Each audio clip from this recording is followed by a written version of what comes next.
All right. Hi, everyone. Glad to see you. I'm Tessa Hill, and this is my husband and co-owner of Natural Spaces Domes, Dennis Johnson. And Josh is our project manager and shop manager. So he's a very busy man. We're excited to have you here, and we hope we can answer your questions satisfactorily. And I just want you to know that this is the first time Dennis has been back officially since on December 12th. He had a stroke. And he has, from the minute, he had the stroke, I mean, that evening I had plans in the hospital for him to redline from our AutoCAD person. So he's got all the dome stuff there. He can't get rid of that. It's just ingrained. I've been on the background viewing all of the dome customers. Yeah, he's always keeping in mind all the customers, and he's trying to keep it in his mind. But he has aphasia, which means that even though everything's in there and everything, he just sometimes has the hard time getting the words out. So normally when he's talking with people individually about domes, he can just spew it out. Yeah. But sometimes it doesn't. So this is kind of a big step for him to go back onto dome talk. And thankfully we have Josh, who knows so much about domes and is going to be able to help answer most of the questions and help clarify things that if you're confused about anything that Dennis is saying. And I'm just sitting over here. I have had to jump into the business more than I had ever intended to, but I have been involved with the business for 20 years. So I know a lot about it, and I want you to know that all is well. We have also contracted with several different AutoCAD people that Dennis has been training in and working with. And we also have more engineers. And all of this is because suddenly there's this just huge leap, more than triple the orders that we typically would get. And so we've been struggling to try to figure out how to deal with all of this. And I think we're finally there, because I was just setting up consultations with our new AutoCAD groups. And the engineering is always surprising in that. And so we really need to know if you need engineering in advance, so we can get set up with an engineer to finalize that, because they have queues too that are pretty long. And so the sooner we can get them set up knowing this is coming, the better. So there's just a lot of detail we're going through right now, but we're really excited because so many people are wanting domes, and we think there's several reasons. Maybe the pandemic, people are saying, okay, this was my dream and I need to do it. And also we had articles in New York Times, the Weather Channel, several different places like that. And then people are concerned genuinely about global warming and hurricanes and tornadoes and things like that. So there's just a lot of different reasons, but we're glad because we love domes and we're excited about it.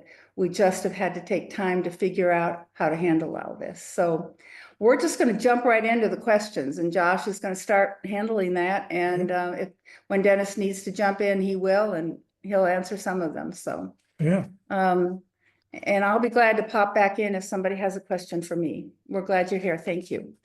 Hi there, guys. So our first question comes from Melanie McCavo, which is just cost. And for costing, we have go onto our website, naturalspacesdomes.com, and you'll see a pricing section.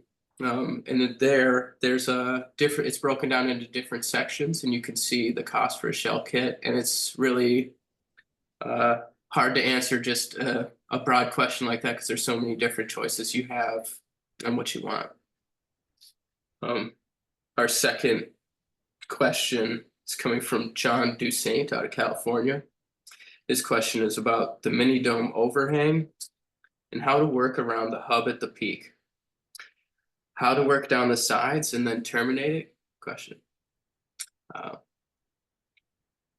You have some thoughts on that, Dennis?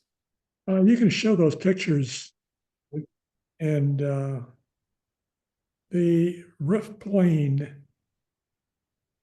of the dome that forms the top edge of this overhang is the same plane as the roof that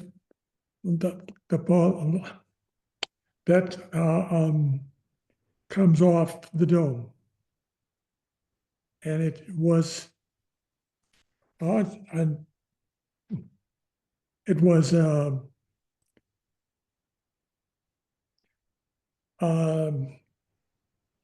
yeah, well, that's up there, a few words there that don't no longer there.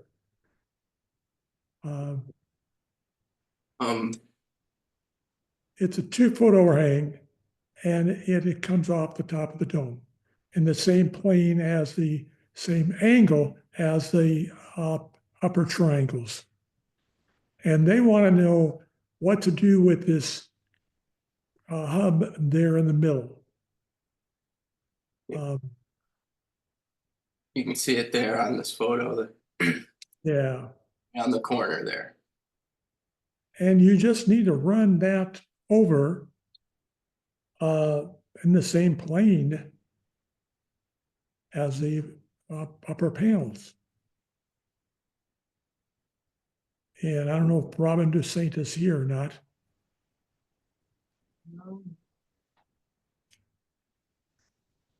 It looks like they just, hold on here, he's just joining. Just joining, yeah, okay.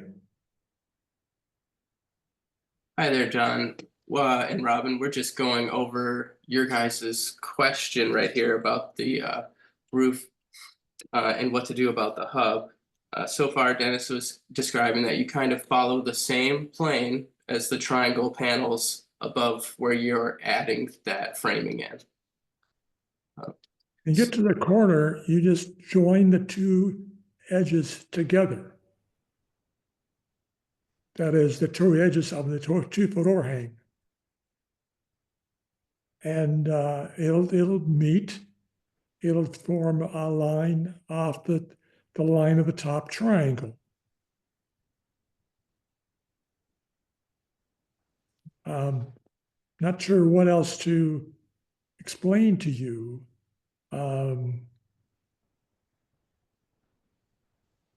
It's a good question. It's a good question. That one, maybe we can have a phone call and talk a little bit more about, and perhaps give a more in-depth description in person. Is this where you're at? Let me see. Go to unmute.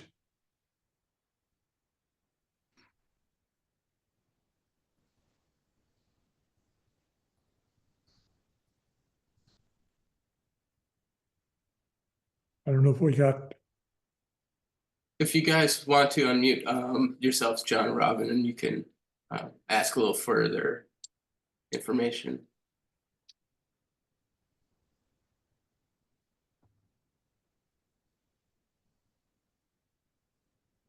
They seem to be frozen.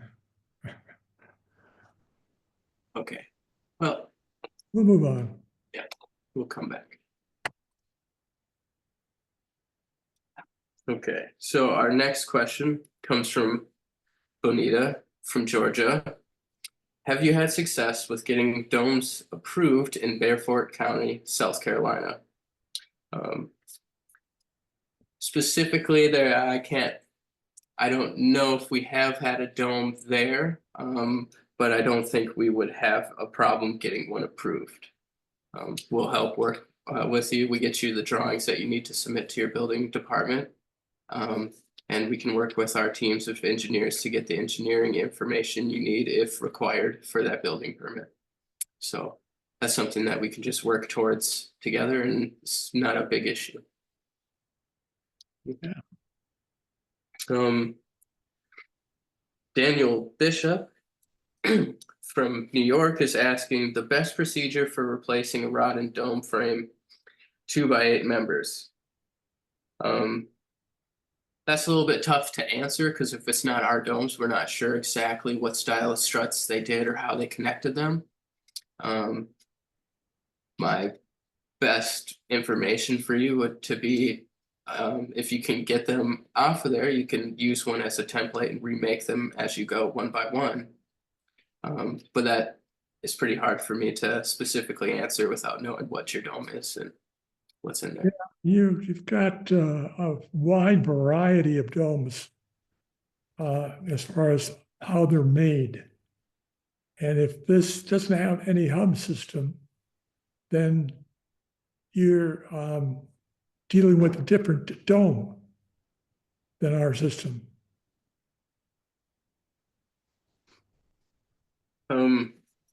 So our next question is coming from Michael out of Massachusetts.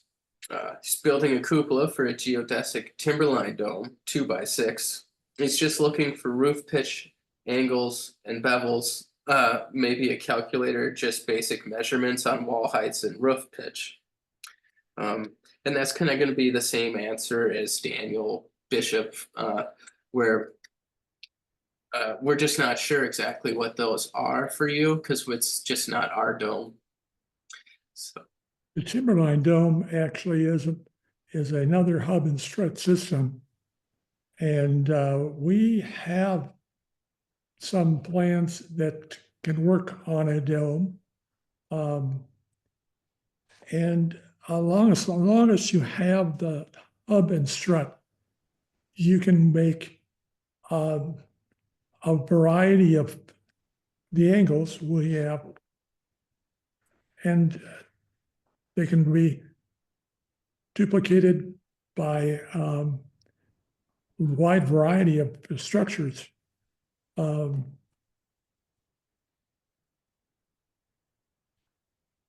Geez. This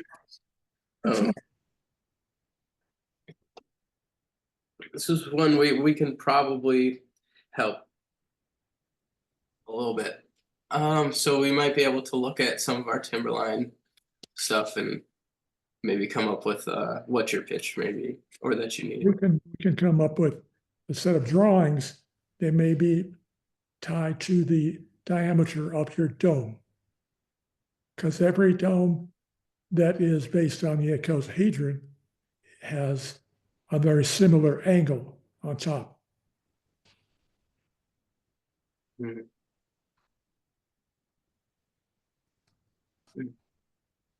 Our next question comes from Brian Trippy from Tennessee, Trippy Acres. How are you guys doing? We're good. How are you guys? Doing good. Push. Good. After getting dried in, what order would you recommend for the next steps? With the walls being 18 inches deep, would it make sense to go ahead with spray foam first? We're thinking this order: spray foam, then interior framing, then electrical, then plumbing, and then batten insulation.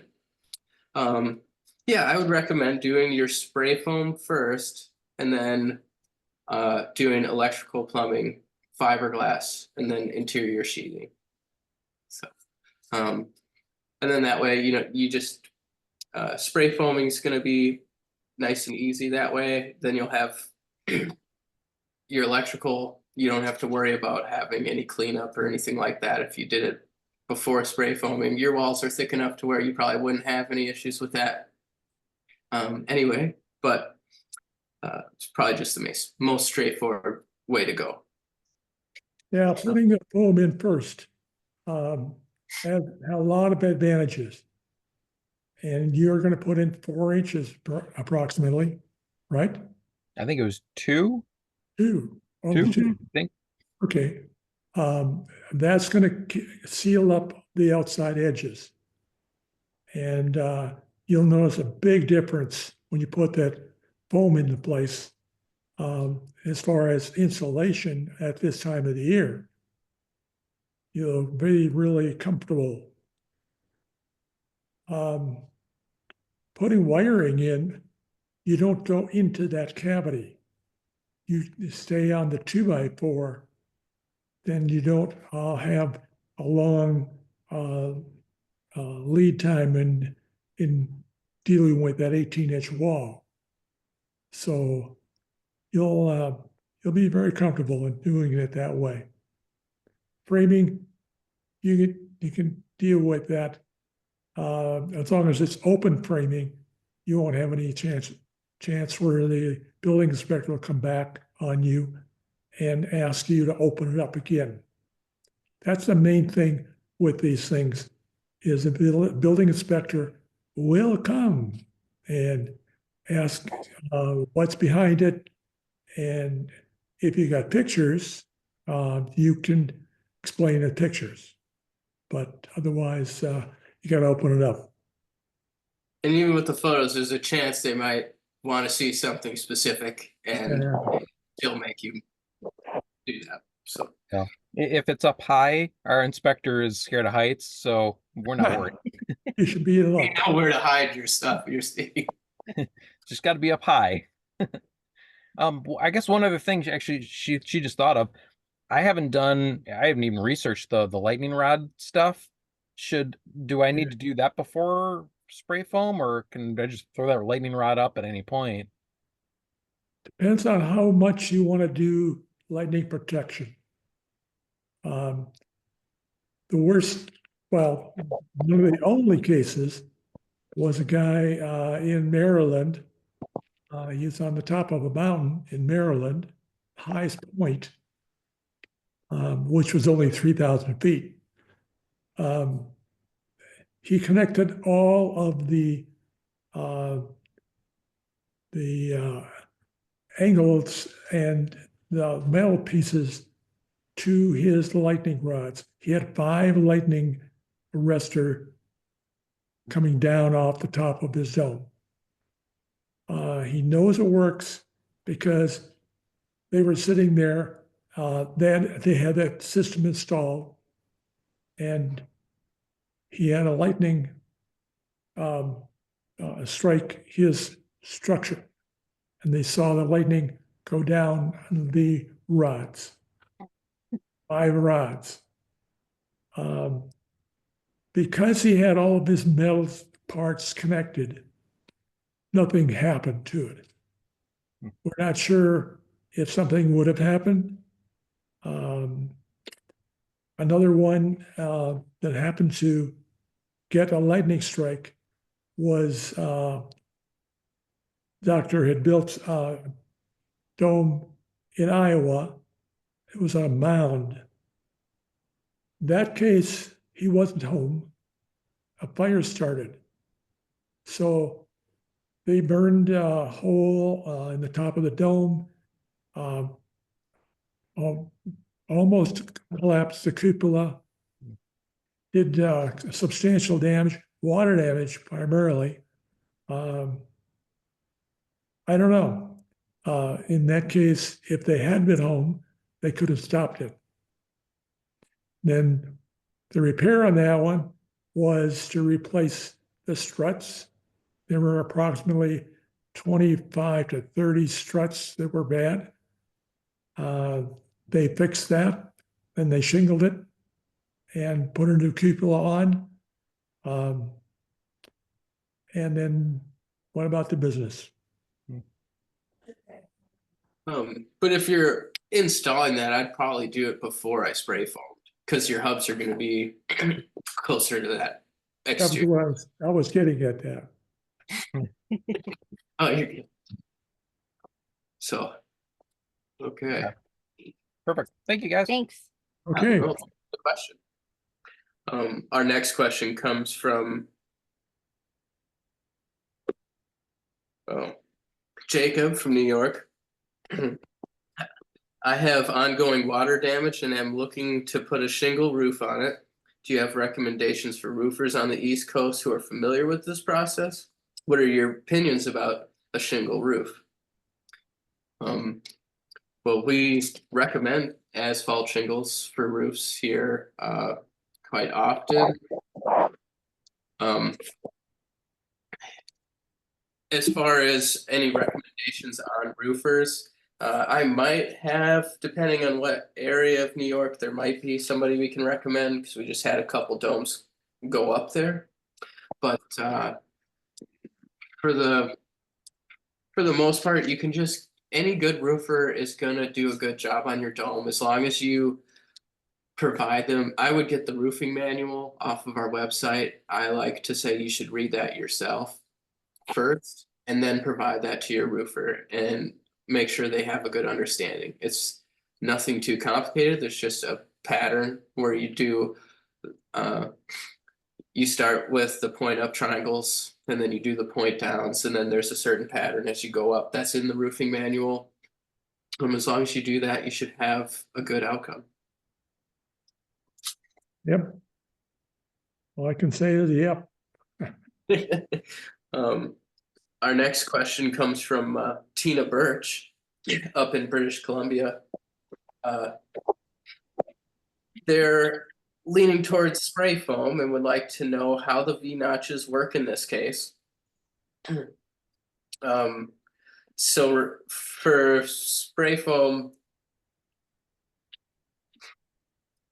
you would just, I imagine if you want to still have a vented dome and you do spray foam, you would spray foam first, and then your first couple rows, maybe you have to do the standoffs on until they start to tip in. And then you would just,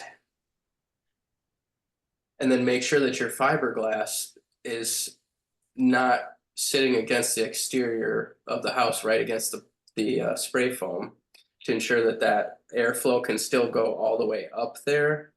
I'm not sure how I'd have to think a little bit more on how you would do the notches in that case. It may have to be more like holes drilled. One way is to close up, don't even cut the notches into your struts. Mhm.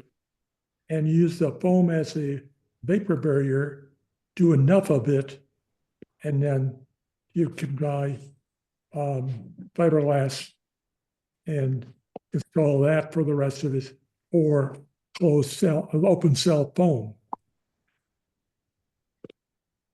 The next part of their question is, in the manual, you refer to using 2x6 or 2x8 lumber for the riser walls and struts.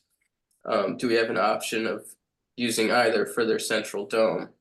For all your domes, you should use the 2x8 lumber.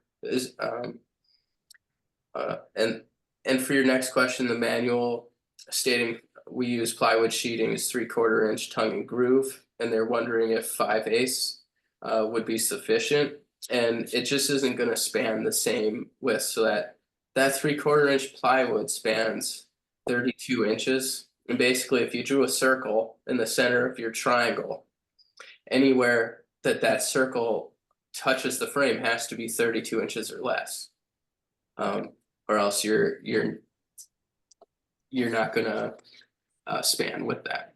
So even for the 3/4 inch plywood, and that's why we try to keep our triangles down to 8 foot, with a maximum like 9 foot width length on the sides. So the 3/4 plywood comes tongue and grooved. If you can get it that way, it's an underlayment grade plywood. That is the only commercial viable option you have to get tongue and groove plywood. You could get 5/8 custom made and get a tongue and groove in it, but it's not going to be the same. That's what you want, is tongue and groove. The reason I say that is you don't want to use the H clips. H clips shaped like that, like an H, and you got two sides of the plywood joined together, and that's just a big gap between them. We suggest you use 3/4 tongue and groove because you don't have any gaps. That's going to join together, and you can glue that together, get a good strong bond in that area. be really concerned. And then before we move on real quick, they did send us a short little video showing a rendering of what their domes are going to look like. So Let's play that. let's take a look at that here.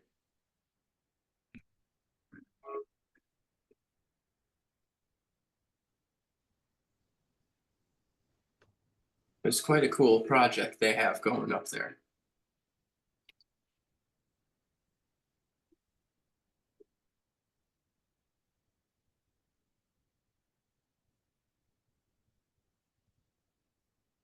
So Nocturnal domes is what they call it.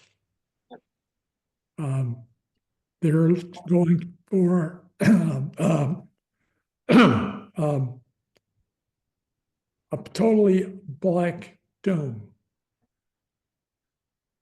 yeah, I think they're doing like a whole experience where you go in and it's like a auditory and a sight, kind of just numbing. So it'd just be all black, and they're doing some interesting things there. So our next question is going to come from Kurt out of Washington. He's asking the ballpark total cost for a 3-bedroom, 2-bath dome. I know there are many variables, but just to get an idea. And that's just the problem with answering a question like that, is there's so many variables. It's kind of like, how much does a Ford F-150 cost brand new? Well, anywhere from 50 to 100,000, right? So it's what size dome. You could have a 60-foot dome with 2 bedrooms in it if you really wanted. I'd say if you're being economical, you're probably looking more at like a 30-foot or 30-foot range dome. But again, it's hard to say without more information. So Yeah, we've got a wide variety of domes out there. And the 30-foot with a 2-bedroom, you look at some costs that are very high. You take a 40-foot dome and you analyze the cost for it, and you realize it isn't as expensive. It's still the kitchen and the bathroom. You're dealing with these costs, big line of costs in various stages. You can have $40,000 wrapped up in a kitchen. And if you've got 4,000 square feet, that's $10 a square foot. But you drop down to 1,000 and you keep this the same, you're talking lots of dollars. That's just part of the variableness. And today, I have to say, the cost of concrete is outrageous. The cost of shingles are outrageous.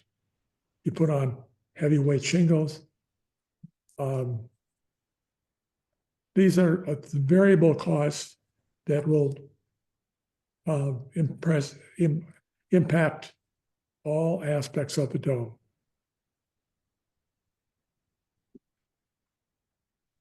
but that means also conventional homes cost is up also Yes. for the same reasons.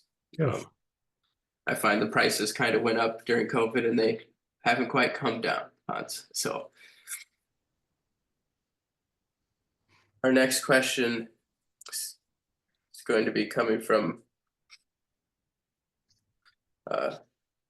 Cam out of Saskatchewan, who's looking at building a 3-frequency 5.9 dome.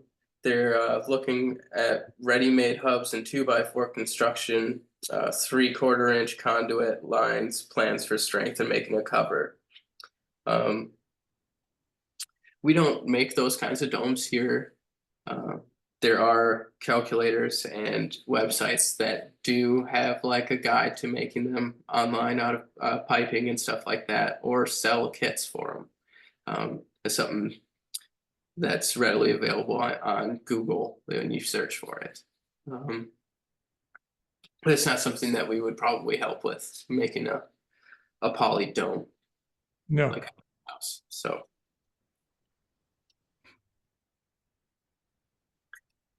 Then we've got another question from Daniel Bishop in New York. The best way to build out framing extensions to allow for insulation on an extension on an existing dome frame.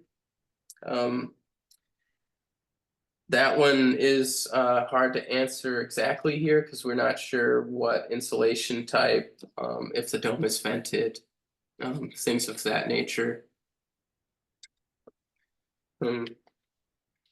yeah, it can vary quite a bit. You can do a super wall extension arches and insulate 12 inches of fiberglass. You can do super wall. Now, super wall, it means 2x6 and a 2x8 or two 2x4s. And you can create a foam insulation in there. So, Right.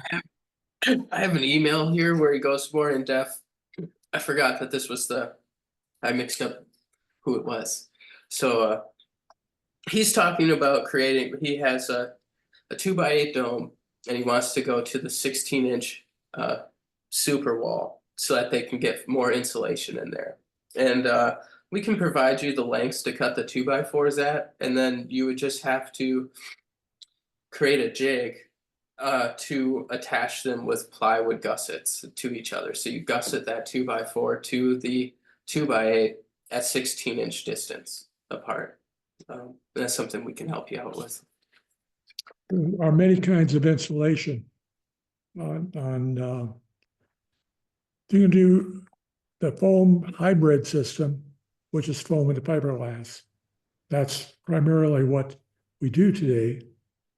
But it's a matter of you're going to have R60. And R60 is what your minimum requirement is. It used to be R49 and recently changed to R60. We've been doing an R70, R72, R80 when you are wanting, now this is cold climate or warm climate. When you're wanting that much insulation, you're going to have to build something better than a 2x8 wall. So He had a second part of his question here where he's got a grouping of windows and they had roofing and leaking issues. And so the frame had started to rot out, and they're going to take out all the bottom row of windows and just sheet over that and take out the struts and replace them one by one. He's wondering how the structure will respond to the lower members being removed and replaced back to the hubs. And there'll be no issue taking one strut out at a time and replacing them that way. You won't see any change in the structure or anything like that. So. right. Okay. And our next question comes from Ian out of Massachusetts, I think. In 2021, I experienced the debacle of an 8-foot skylight replacement that their contractors dropped / destroyed the last $6,000 8-foot skylight to be replaced and took off with their money and never finished the job. There's no contractors locally, and they need a solution for replacing their last skylight. The existing one is plexiglass and 34+ years old with no UV protection or gaskets to keep heat water leaks out.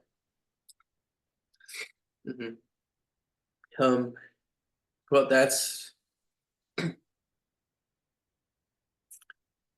What you can do in that case, you could put in 6 smaller windows than one big giant hexagon.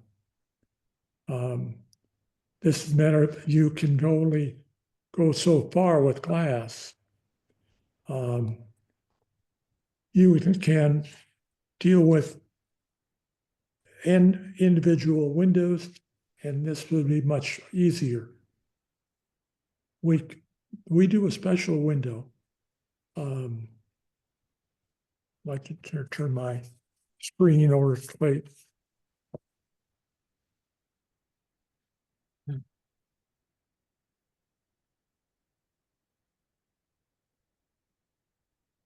There's a super wall. No, a super wall is here. And then here's a 2x8. And the window is framed on the outside of the dome. yep, it's just attached directly to the plywood. With specs, leg screws. So it's really nice because the skylight frames that we have require no additional framing on the inside of your house. You just attach it from the outside and leg into it from inside the dome through the plywood. And that's that. So Well, I'm just interrupting because Robin Toussaint needs to be let in again. They somehow ended up getting out and would like to get back in again. Yeah. Can you do that? Yep. yeah, John DeSaint is in.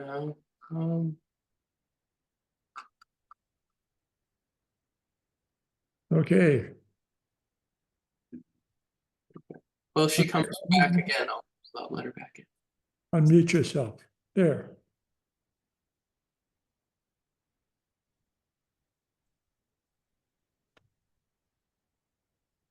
Well,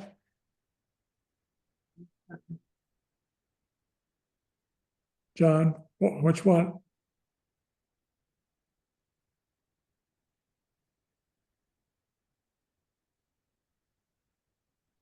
Probably still got some technical difficulties.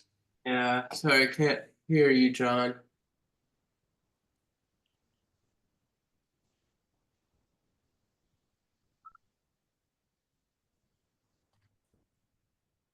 But we can continue on and they can try to get in again. Yeah, and if you're not able to talk now, feel free to give us a call tomorrow or at your earliest convenience. Yep. Okay, John. Okay.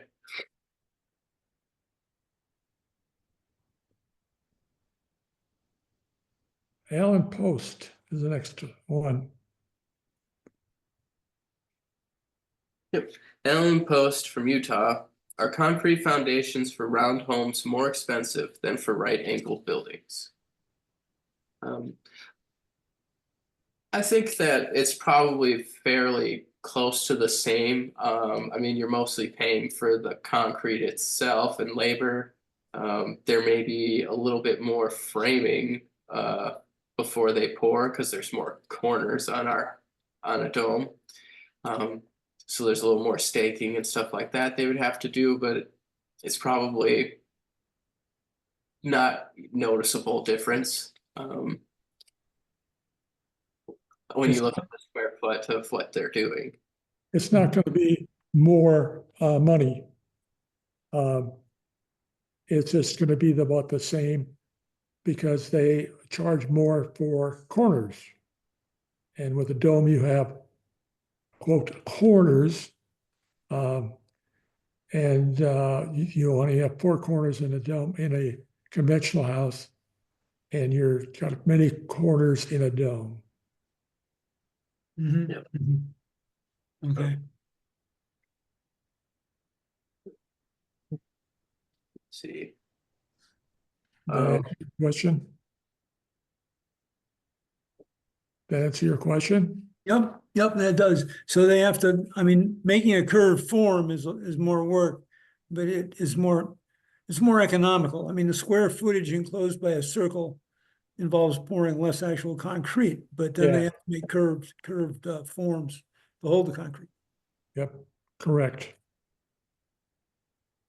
Okay, thank you.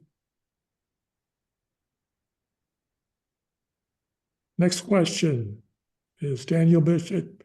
Again, whoops, that's the wrong one. Barb and Teddy Johnson from California. Yes. They're asking, do you have any suggestions for dome building subcontractors in Southern California? No, I mean, any good contractor can build a dome. Um, and we do offer resources to help, such as like if we offer a dome school every June where you and your contractor are welcome to come. And we built a dome in the parking lot here. We also we go through all of our dome facilities. We have workshops in the class where we go over most aspects of the dome and some math to help everybody just really have a good understanding of what they're dealing with these projects. I just want to add that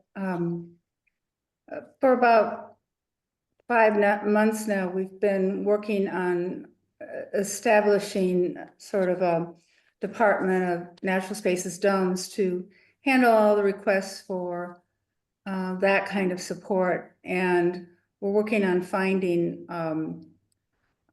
contractors that are willing to travel and willing to help out on this. So please check back with us on that. We have a couple now.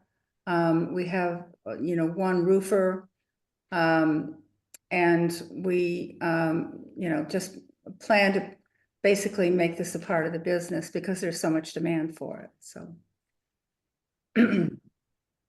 Yep, there's a few that we're working with, and we hope to have it all locked down soon. So We have especially some domes in Yucca Valley and Joshua Tree. yep. So we have a couple projects going on there right now. I know that the builder for one of them is going out of the country when he finishes, so we'll have to look and see if there's an actual person we can recommend that will be available. So we'll get back to you on that. Okay. Our next question comes from Colin.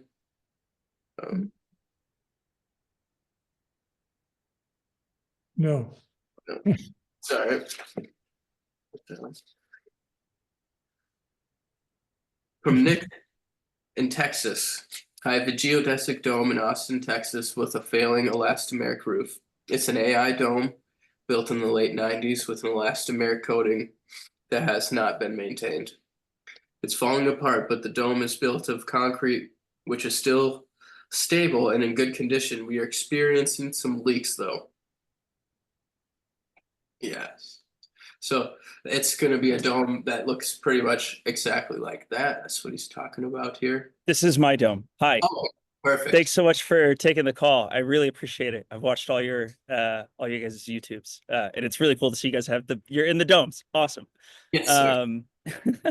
So this is my dome that I have here in Austin. It was built by American Ingenuity in the late 90s. You basically summed it all up, but we're basically leaking at all of these connection points, but we're also leaking at a lot of these eaves. Yeah. And so there are some spots of the roof where you can see there's like some stucco material that's kind of puffing up. So clearly some water's gotten in there. I've gotten a number of quotes from contractors who want to scrape it and redo the elastomeric. But I mean, the quotes are coming back like 150, 200 grand, which is just like insane, Wow. right? Like I'm going to lose my shirt in this house. And then I also thought, I began to evaluate potentially like, what if we framed around this and built a shingle thing on top of it? But I mean, I talked to 2 or 3 different contractors who came back with quotes in a similar range, like $100,000 to $150,000 to do lumber around the outside. I mean, it's a pretty big dome. It's a 3-story, 40-foot wide dome. But yeah, that's the situation. Yeah, I mean, $150,000 to just repair your roof is quite astonishing. I wouldn't be prepared to hear such a thing. But I'm like, oh, cool. I'll just tear it all down and build something else. Like, yeah. I mean, I think that probably one of the cheaper options would be, I mean, I've talked to a roofer that we use a lot here, Dan Newcomb, and he really thinks the best way to go would be to use 2-inch furring strips, basically just a 2-inch by 2-inch 2-bys that run the length. You just basically frame each triangle separately with that, and then just put sheathing over it, and then do your underlayment. Make sure you're doing ice and water over all those valleys where you have your dormers and things like that, and get some asphalt shingles put over that thing. And that should dry it in. bless you. Whether that's what exactly they were thinking when they were quoting you for kind of Yeah, that's kind of the it. path where I've been trying to like articulate that idea, but I've talked to a number of guys who, I mean, that like I've talked, like I've gotten 3 different quotes that were over 100. So I'm like, it just sounds crazy. And I'm like, there just has to be a better, like, it's obviously dirty, because it's been like 30 years since anyone's done anything to it. So I'm like, is there, like, you guys don't think another elastomeric coating, obviously, like, I would have it troubles with adhering to the current roof as it sits. And there are some bubbles where like this stucco underneath the elastomeric is kind of like bubbling up where water's like clearly gotten in. Like if I press on it, some of the white stuff comes out. It's quite gross. It's like a pimple. Yeah, I mean, in the elastomeric, I think that you'll find, even if you guys do a great job, you'll have to keep recoating this every couple years. And I probably would avoid going that route. I wouldn't want to have the elastomeric anymore myself. I'd want to try to get away from it, because I mean, it takes like 7 coats, and you'll have to redo that every few years. And if you start adding up those costs, that will For sure. crazy. Someone else mentioned potentially, basically like doing, what's it called? Like, I think it's called basalt, like mesh, and then like another layer of like concrete, just like right on top of it. And then, you know, some sort of waterproofing on top of that, whether that's like a paint or a another elastomeric. Mhm. But then, I mean, my question with that is like, what do you do about the skylights? Because I've got, you know, like 4, like 2 on this side and then 2 on this side. I mean, if you did that, I think you'd have to redo them essentially and get them up. You don't want them to be sunken in your roof, because then you're going to have spots where you just have little triangle pools of water. Yeah. So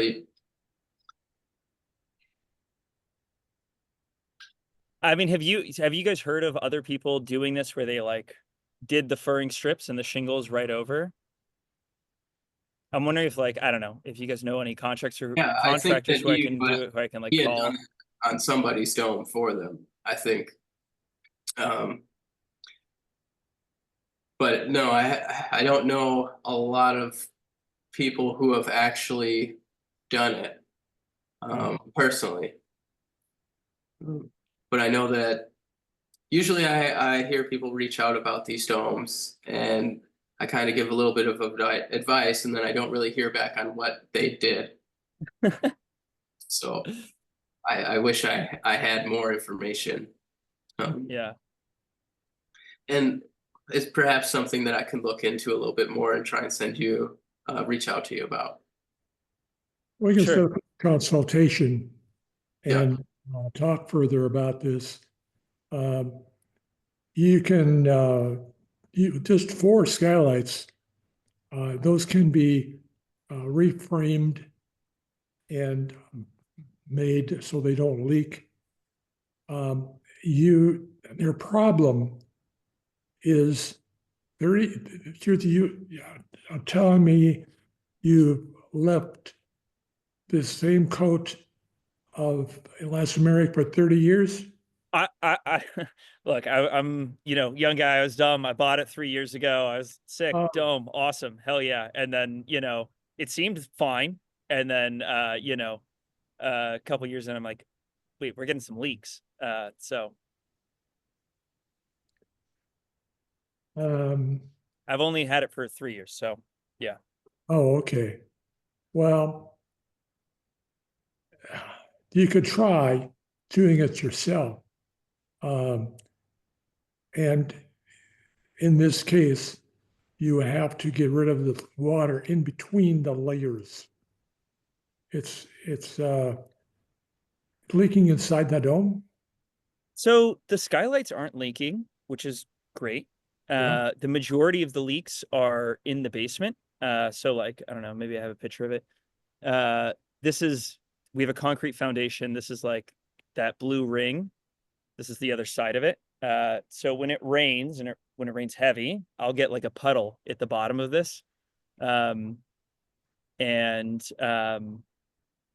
the kitchen, I don't have a picture of the kitchen, but like on the inside of this little eyebrow, I can see a little bit of water coming in. It's very minimal, but I can see that like there's just some moisture coming through. It's not like dripping through or anything, but it is slowly like seeping in on a couple of these eyebrows. But luckily the skylights are totally fine. Well, I think that the circled areas where the dome meets the concrete could be redone. Just the band. That band, that will get rid of that problem. You have a bigger problem with the Eyebrows. space underneath the. I see it, this, and it is definitely a problem where you've got water in the multi layers of coating that you have. Hmm. But you can start doing it yourself or contracting out and take it bit by bit. When you say bit by bit, I mean, do you mean like scraping and reapplying, or do you mean like Yeah. nail gunning in, furring strips, and starting to put shingles on? Oh, consultation will tell. That we can help you in more ways than one. Cool. Either by trying to help you maintain the roof or talking about the furring strips in the shingles. Awesome. Great. I guess I'll schedule a consultation then. Thank you both for yeah. your time right now. I really appreciate it. Thank you for showing us some more pictures and stuff.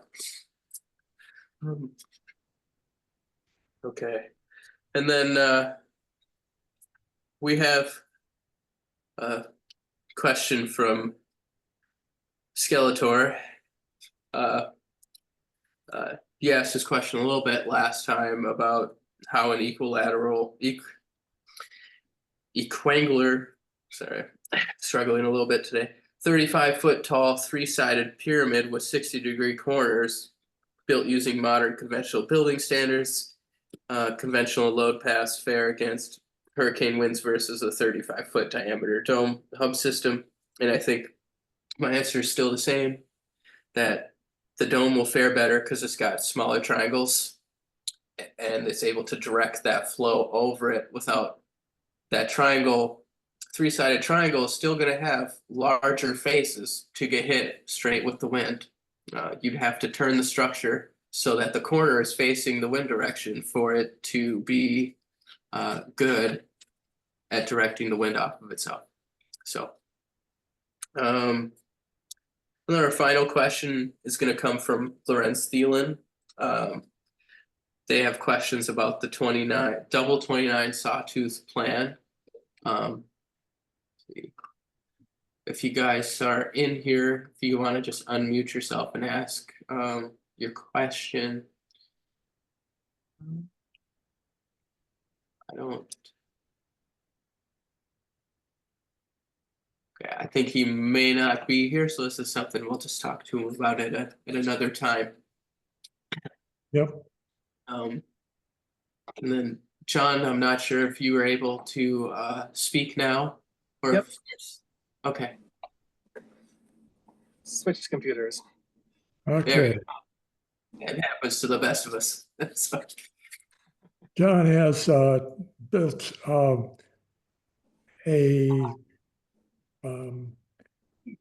two of our domes. He's got one that's we call a sawtooth dome. It's because the riser wall goes up and down. And it's in the shape of a sawtooth. And this one that you see in front of you is our mini dome. That's MINNE. That's in Minnesota. You all can get that. And what's your question? You're coming off the plywood in the same plane, and you would carry that around to the hub.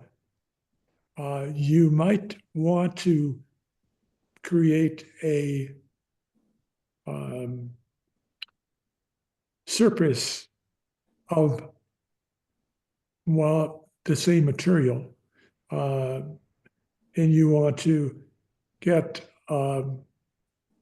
this point, this ridge line, you want that ridge line to come out straight. And come on, I don't know how to explain it. My idea for that one was, so we have the ledger boards below for the underside.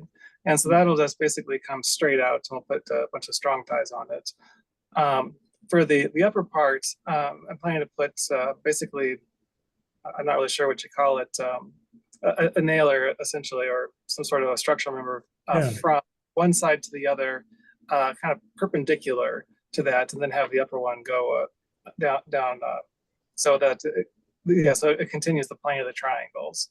I think that'll work. yeah, I think so. But what's kind of puzzling me now is on the walls that connect on the outside. So I know that we continue the plane of the triangles. Like there isn't really, you can kind of see it edge on in that picture right there, and it's off to the sides in that one. But it's more that, that one. So if I continue with the pattern that we have right there with those lookouts, then I think it would end up being really, really thin, like basically the width of a 2x8. I don't think, so I don't know if that's fine, or if I should continue the ledger board kind of parallel or on the same plane below, and just have a different angle coming up to meet it. I mean, it's not really a horizontal roof, so it probably doesn't matter as much. I guess, is there a preferred way of doing this? We'll send you some photos of our dome, our mini dome. Then I think we'll explain it, how we did the overhang. And there is a little overhang on the edges because it's more of a straight vertical wall. And there's a wide overhang on the top that's 2 feet. Yep. So we'll send you Okay. a group of photographs. We'll take them and show you what we done. Oh, that'd be great. This is the first time I've really sort of been stumped a little bit. Everything else is just gone together so well. Yeah. Well, you'll see, it's fairly easy to do this when we talk about it, and you complete it. Great. I'm pretty good though, right now. Thanks. Yeah, it's really pretty impressive to see him in person. It's been just really a great joy to kind of watch it turn 3-dimensional and such. You know, it's very exciting. So, I think that is it for today's Dome talk. I think we went over everybody's questions here. Thank everybody for coming out here, and participating. Hope you guys all have a really great day. And you have great day, and I will improve as we go along. He's doing his exercises and his speech exercises, Yeah. and he has improved from when he first started, but it's all in his brain. Sometimes it's just hard to get out. But he's doing well, and I'm proud of him for doing this, taking this on today. So Yeah. come back. We'll see you next month. We'll be in the dome. We have here, it's 49-foot dome. And Josh will be in one of the domes. We have 3 domes For a dome tour. on there. Yeah. So if you haven't gotten that information, we have our dome tour a week from this Saturday. And there are, I don't know how many, I think there were 8 domes on it. Yeah. There's 8 domes here, but then 8 additional domes in various areas around the Minneapolis Metro, Minneapolis-St. Paul Metro. So if you Yeah. have questions, just email us about it. Yeah. So. Yeah. Right. Okay, thank you. Thank you very much. Okay. Bye-bye. Thanks.